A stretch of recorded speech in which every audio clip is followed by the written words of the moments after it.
Isheen kun baay'ee salphaadha. Salphaadha baay'ee. Zaan irra. Okay, egaa hordoftoota keenya jechi lammaffaa kutaa torbaffaa kana keessatti ilaallu baay'ee salphaa kan taate zaan kan jettudha. Zaan kan jettu kana gara afaan Oromootti yeroo hiiknu irra akka jechuuti. Wantoota lama wal madaalsisuuf yoo barbaanne jecha zaan kan jedhu kana fayyadamuu ni dandeenya. Zaan fakkeenyaaf A is greater than B. A is greater than B yoon jedhe maal jechuu kooti? Aan baarra ni caala. A is greater than B yoon jedhe jechuudha. Zaan kan jettu kun maaliif nu gargaarti? Wanta tokko wal madaaluuf kamtu caala kan jedhu agarsiisuudhaaf jechuudha. Faayidaa tokko qabdi kan isin beekuu qabdanii, isheenis maalidhaa? Irra jechuudhaaf. Fakkeenyaaf he is taller than me. He is taller than me. He jechuun inni akka jechuuti. Taller jechuun immoo tall yeroo jennu fakkeenyaaf dheeraa akka jechuuti. Tall jechuun namni dheeraa tall jedhama, dheeraa. Taller yeroo jennu immoo baay'ee dheeraadha. Baay'ee dheeraa yeroo jennu taller jenna. He is taller than me. Zaan kan jettu kun amma maal agarsiisti? He is taller than me. Me jechuun maal jechuudha? Ana. He is taller than me yoo jenne inni narra dheeraadha. Narra akka jechuutti isheen kun ammasitti narra akka jechuutti hiikamte jechuudha. Inni narra dheeraadha yoo jechuu barbaanne he is taller than me jenna. Irra akka jechuutti.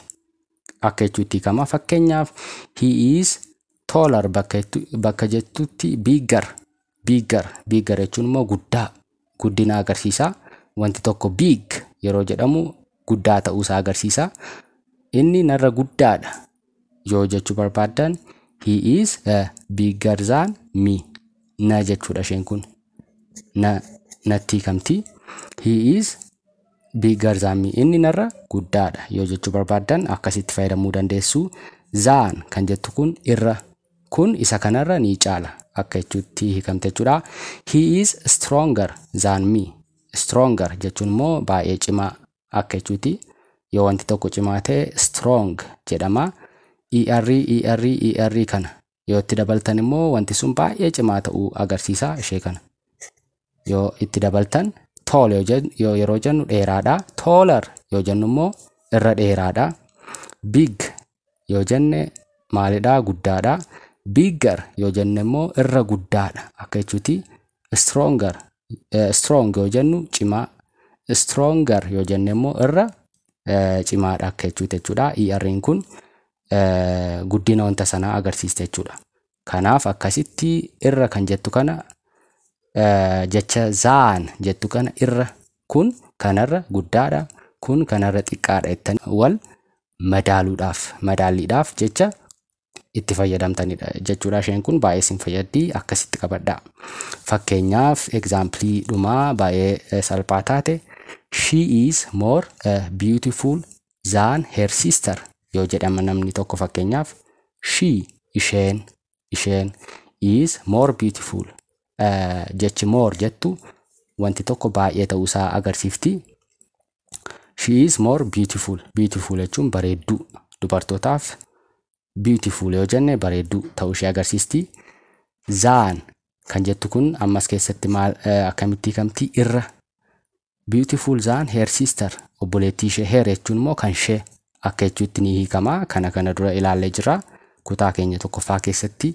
Sister obboleettii. She is more beautiful than her sister. Isheen obboleettii isheerra baay'ee bareedduudha. Baay'ee bareedduudha. Obboleettii ishee fi ishee wal madaalaa jira jechuudha. Isheen obboleettii isheerra baay'ee bareedduudha. Zaan jechi jedhu kun as keessatti madaalliidhaaf taa'ee irra akka jechuutti hiikama jechuudha. So she is more. Irra baay'ee. Fakkeenyaaf she is beautiful than her sister yoo jenne ni ta'a, rakkoota kan qabu garuu baay'ee jechuudhaaf jecha more jettu kana itti dabaluu ni dandeessu jechuudha. More jechuunis baay'ee akka jechuudha. Baay'ina agarsiisuuf jecha itti fayyadamnudha. Egaa hordoftoota keenya chaanaala EFO Tube